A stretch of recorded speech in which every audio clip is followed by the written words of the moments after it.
Hello, I'm Brigantia Blackbird of Blackbird's Brew. Happy Sunday. Let us continue on with the Havamal. This week we're going to be examining verse 3, and we're going to be comparing two different translations. The first translation is by Olive Bray, and it reads, He hath need of fire who is now come, numbed with cold to the knee. Food and clothing the wanderer craves who has fared o'er the rimy fell. And now our second translation, which is in more modernized language, which was credited to Eogan Odinson. It reads, A traveler or guest seeking your hospitality may be cold and weary. Who knows what hardships on his journey he endured? So let's talk about the importance of hospitality in ancient societies.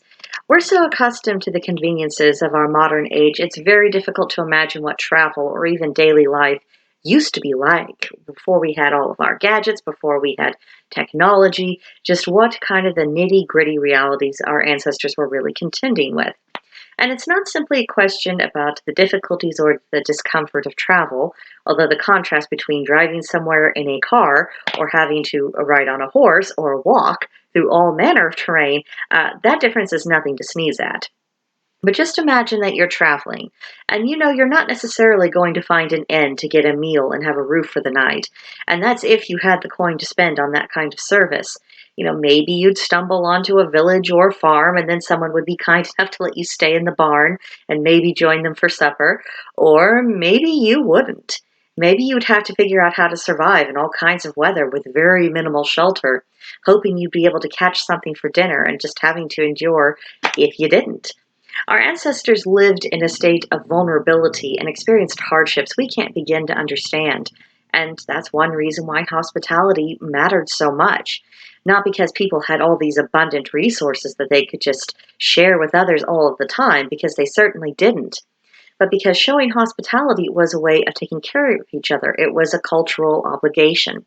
And it was also an expression of empathy. And having a hospitable culture meant that people also had a hope of getting help when they experienced hardships of their own or when they had to travel from here to there for whatever reason. So we are living in an age in which we're not so much having people traveling from place to place in difficult circumstances, but we do have intellectual wanderers. These people find themselves, they are suddenly outcasts. They no longer have a sense of belonging. They're in need of a metaphorical hospitality. So the question becomes, are we taking care of them?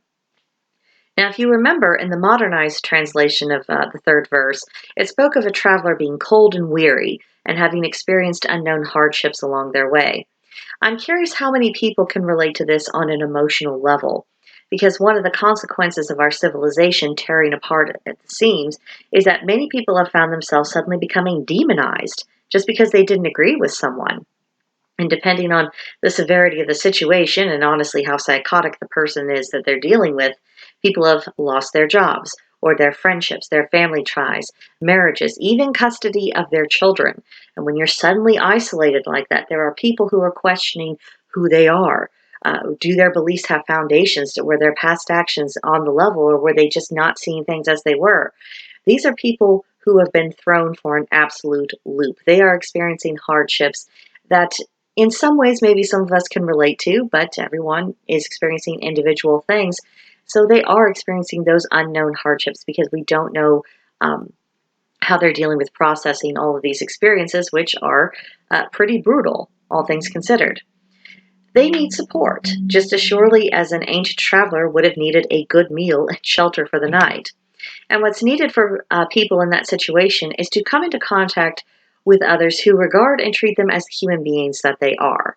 And this sounds like a small thing, but when someone is socially exiled from a circle of people, maybe who they've known their entire lives, just being treated decently means a great deal. It lessens the trauma and it opens up the door for them to maybe see the world through different eyes, or to see that they haven't been completely abandoned and cast aside. There are other people to form relationships with, and that as they are recovering from their own emotional uproar and upset, they won't be trying to sear their wounds and trying to prevent themselves from forming new ties.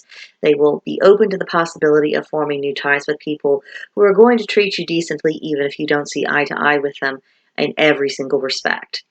I think there's a lot more we could unpack about with this particular verse, especially about ways in which we could show a hospitable spirit towards others in our modern society. But I'd like to leave it here just for now, and I hope if you're interested, you'll come to Blackbird's Brew on Discord and continue the conversation. If interested, there's a link in the description box below where you can click on it and join us. In the meantime, if you haven't done so already, please subscribe to this video, leave a comment, like it, and I'll see you in the next one. Bye.